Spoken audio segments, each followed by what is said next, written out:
Bonsoir, Biagale, Biafambama. Hi everyone. Welcome friends. How are you? My name is Madame King, and today I just wanted to give you some tips on how to learn an African language. I feel like a lot of African languages are unique in that they're not written or in the way that they've been taught in the past. They're not passed down in writing, but more so like in speaking. So because of that, they kind of pose like an interesting challenge for new learners, especially if you're learning the language in an environment where like that particular African language is not spoken widely. I'm gonna just talk about like some of the tips that can be helpful to you as you continue to learn in way or any other African language or any language that you're learning. So before I jump into the tips, I just want to quickly say that I know a lot of people ask me, "Oh, you've been in the U.S. for so long. How do you still speak in way?" My answer to that is that I just speak it frequently, right? And that I make it, I make an intentional effort to communicate with people in way, especially if I know somebody who speaks in way. And sometimes it's hard because I feel like when you're in an environment where like English is the most spoken language and everybody around you is speaking English, you just kind of naturally gravitates towards like speaking English and not anything else, even though like you guys know other languages. And so it's just like being intentional about like, okay, I have learned something and I want to retain that which I've learned, which is in way. So I want to continue to maintain the language and use the language and navigate the world using the language in addition to other languages. Who say you can only learn one, two, three languages? There are many people who speak more than five languages, and somehow they retain all of those languages. The first tip that I will give you is to learn from your elders as much as possible. If you're around older people who speak in way, I think your best bet is that learn from them as much as possible, speak to them as much as possible, and also ask them questions as much as possible. Because as you know, language does not happen in a bubble. There are a lot of cultural significance or cultural cues behind why we say certain words or why we use one word instead of a different word to describe something, right? And so as you're speaking to your elders, can be your uncle, grandma, grandpa, whatever, you start to tease out like the culture behind the language or the history behind the language and the words that are being used. And that just help you connect the dot when you're learning the language, because I feel like it's really difficult to learn a language in an environment that doesn't have a lot of people who are speaking that language.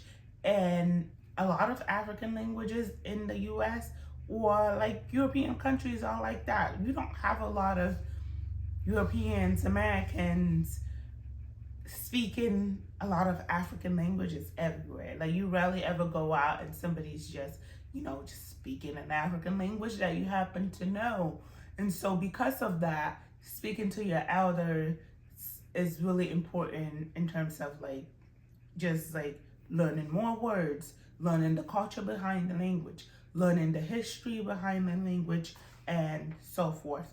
Also, like there are a lot of oral tradition. I remember when I was growing up, my grandma at night would tell us stories, right? So like in the stories, they were kind of always like participatory story in the sense that we just didn't sit there and listen. They were call and response type story. Like there'll be stories where you have to like respond in some way or like sing or clap your hand. You were part of the story in a sense.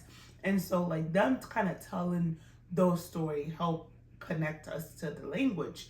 And a lot of times when you're learning in way or any other African language through like just say a language teacher or like from YouTube, for example, you don't get that history connection. You don't get that cultural part of it that is not so rigid.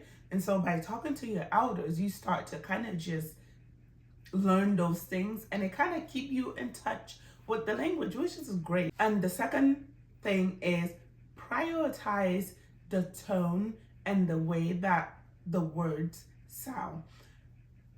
So Ewe, for example, is a spoken language. Not that people can't write it and people do not write it, but most of the time, people are speaking the language, not writing the language. And because of that, the tone is super important. Somebody can have a high pitch and it means completely something different, a low pitch and it means something different. And so because of that, just kind of like getting to understand the tone and kind of really understanding what it sounds like, it's critical. And one way to do that is to listen to like music in Ewe, for example. Like there are a lot of Ewe songs on YouTube now, and I think most of them are fairly slow. I mean, to me, I speak Ewe, so to me they're like slow enough for you to grasp what they're saying if you kind of have like a foundational understanding of the language. However, I mean, I'm not learning the language like you, so you might find it very difficult, but just learning the language through listening to music will be really helpful, because two, you're hearing what the words sound like. Even though you don't know the word, you kind of know what it sounds like. And when you go to say a word that you're not familiar with, you're not afraid that, oh my God, am I being like too like loud when I say it? Am I saying it too softly? And you kind of understand that in the language you have different tone. The gesture too, like, you know, hand gesture are a big deal. So like I'm speaking English right now and my hands are doing things. I might be speaking Ewe and my hands might be doing something completely different, but I'm still speaking Ewe and I might be still saying the same thing, but like because the rhythm of the language is different, my hand gesture and my body language is also different. So by watching content in Ewe, including listening to music videos and so forth, you start to like become familiar with things like that, which is super helpful. My third point is record. So if you are really serious about learning Ewe or any other African language, one thing that you could do is, if somebody's speaking, like maybe you ask somebody a question about something Ewe related, and they're like saying it in a way, like record them and then repeat exactly what they said. Like, for example, if you want to ask me, how do you say Bonantonga? How do you say Bonantonga? Like, how do you say Bonantonga? So like, just if you hear me saying that, listen attentively to what I'm saying and then just repeat the word. Just repeat and repeat and repeat. And the more you repeat, the more like it becomes natural to you. Because I feel like as you're learning the language, you just kind of feel like some things don't feel natural. I've heard people try to learn how to pronounce my name. They're like, am I doing it correct? I'm like, yeah, you are. And they're like, are you sure? And I'm like, yes, ma'am. She's like, oh, it feels weird. They're like, oh, it kind of feels weird. And I'm like, yes, it does. It does feel a little weird to you because you're not used to saying words in this language. And it's off because you're not used to it. So the more you record and repeat, the more like you kind of get used to the language and you get comfortable saying new words and being proud of yourself that you can say the new word. Even if you make a mistake, you speak it very boldly and confidently, you will eventually learn the word and be just fine. So record and use resources like YouTube. There are a lot of people on YouTube that teaches a way too. So nobody says that you have to be stuck to me. Like if somebody is providing you a better resource, go to that. Or you can do a combination of resources who say I will provide you the best of content when it comes to everything. Like I might be way better at one thing than the other. And whoever provide you the content that you need to help you learn, go to that person. The fourth one is give yourself a goal in terms of like your daily goal. Your daily goal could be just a phrase. Like every week I want to say this phrase until I master it and then move on.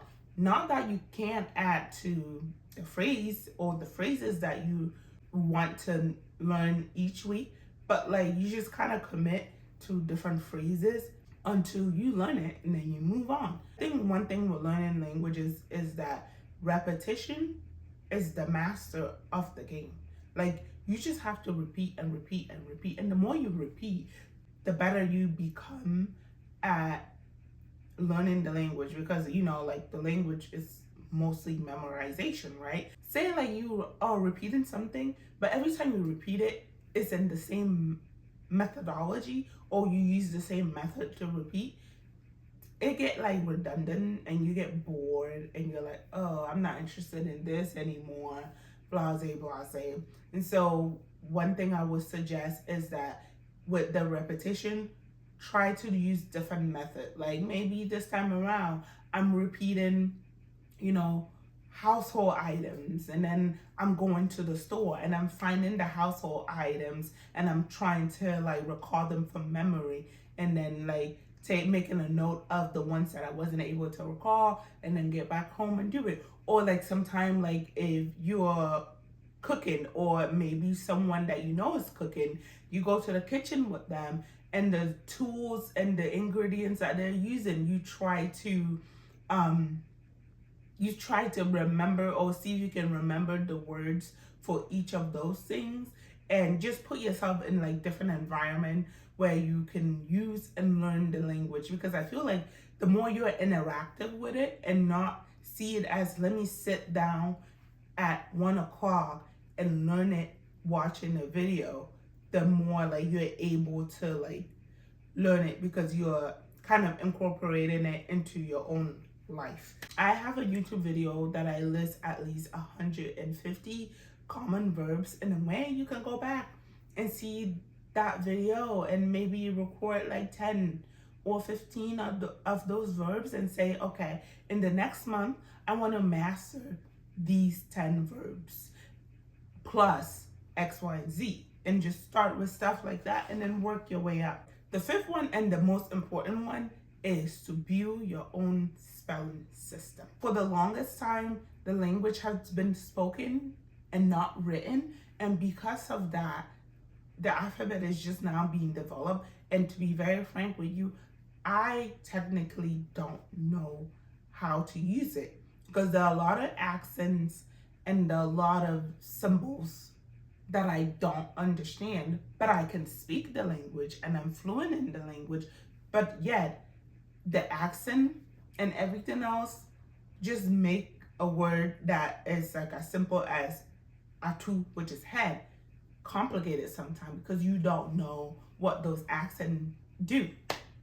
And so because of that, I encourage you to write the word the way you hear it. So write the word down the way you hear it and use that system as your form of like vocabulary and to memorize. Because if you write it down the way you hear it instead of the way I am writing it or somebody else is writing it, it's going to screw you over. Like when I write, and I have said this from the get-go, like I'm writing it phonetically the way I hear it when I say it.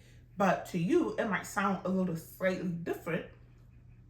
Or like you are like, I think an E instead of an urge will be better here. And I can use that to accomplish the same thing. If that's the case, write it down. So like, don't passively learn by just listening to the video. Like try to find ways that you can be more interactive with learning. So like writing things down, you can pause the video, ask questions. Like there's no shame. If you want to ask questions privately, I always have my email in my description. Like send me an email. I have answered a lot of people questions, and I will continue to do that because I really want you guys to learn. My sixth one is learn through stories. There are also people on YouTube who have a lot of different stories about Bangla culture and so forth. And also, I mentioned earlier, using your elders and the older people around you. They will tell you stories, and that can be a method for you to learn the language and connect the words to the culture and the history, which can help you a lot in memorizing all the different words that you have to. So this is my second one. Practice, practice, practice. I can't tell you how important that is. Like, yeah, in your head, you already know how to speak Bangla. In your head, you are confident. In your head, you can do it all until you open your mouth. And then you're like, oh, what's going on? So, quick story. So, a couple of years ago, I went to Tanzania. Before I went to Tanzania in college, I was like, you know what? Let me take an African language class. And I took Swahili. And I learned a whole year of Swahili in college. And I, like most of the writing and the exams or the assessment was written. So we did a lot of writing. And I'm like, oh, I can speak Swahili. I can write a lot of it. I know like the grammatical structure and know a lot of words. I know a few things that here and there. I think I'm pretty good at Swahili. Dude, tell me why I get to Tanzania and I'm like, the only thing I can hear and understand is Jambo, Habari Gani. And I'm like, what happened to all that Swahili that I learned? It all lived in my head. It was all in my head. And when it was time for me to verbalize it, it was a cricket. Nothing is there. It all came out, went in, and the one that stuck in got stuck in just writing. I can write it. I can read it. Can I speak it? No.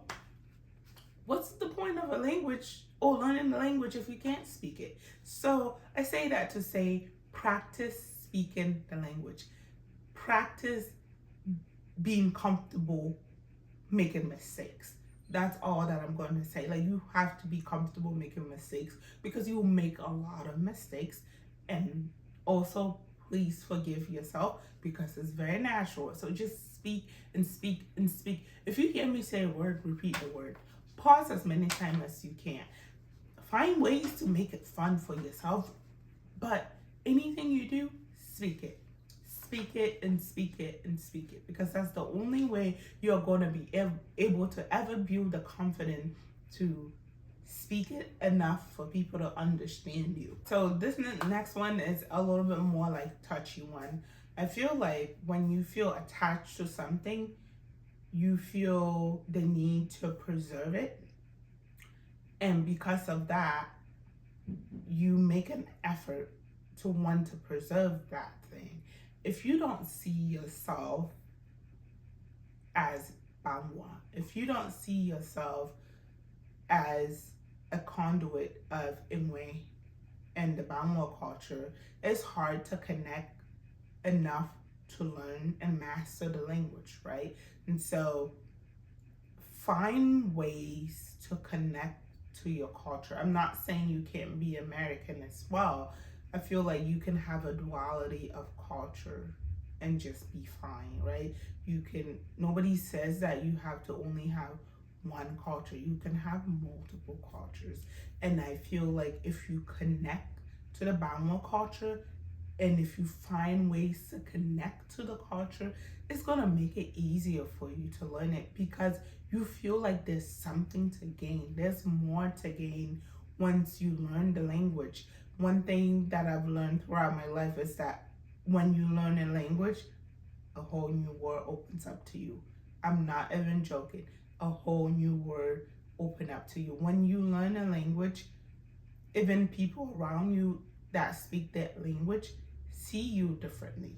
They interact with you differently. They attribute certain things to you that you will not have known. They trust you differently.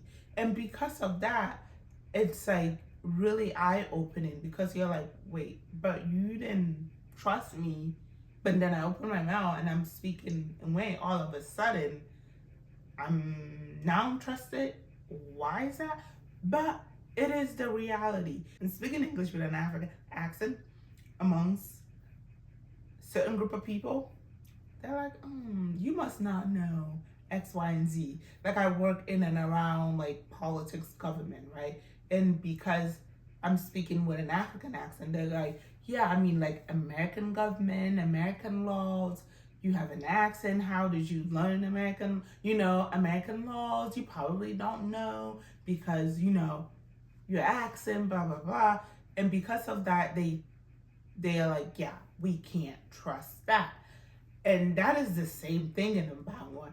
When you don't speak, and when people think that certain things and information they can't trust you with because you won't understand.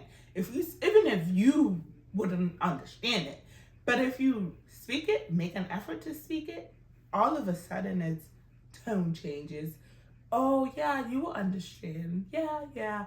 I'm like, okay. So it's just things like that. But start to see yourself as a part of the culture. You're preserving your own culture. It is not anybody's culture. Like you're not Bangla because somebody else is making you Bangla. Like you are literally like Bangla because this is your bloodline. Like nobody can take that away from you. And so learn it as not like you're learning it to do somebody a favor, but you're learning it so you can embrace your multicultural. Like you are like so blessed to have multiple cultures. Like you are part of multiple culture. If you're like in the US or wherever that is not in the Bangla land and you're learning your own culture, it's like, okay, you already know a different culture. Now you're adding to it. Just imagine how much that you're giving to yourself by learning that, right? And last but not least, just be kind to yourself. Learning a language is difficult, like super, super difficult. And you're going to fall and you're going to be frustrated and you're going to think it's so slow. And some days you're going to regress, but just keep at it. And eventually, let me tell you, you're going to surprise yourself. You're really going to surprise yourself and you'll be shocked. And everybody else around you will be shocked as well. All right. And until next time, be kind to yourself. And I will see you next time with a new lesson. All right. But all loves and happy learning. Uh-oh.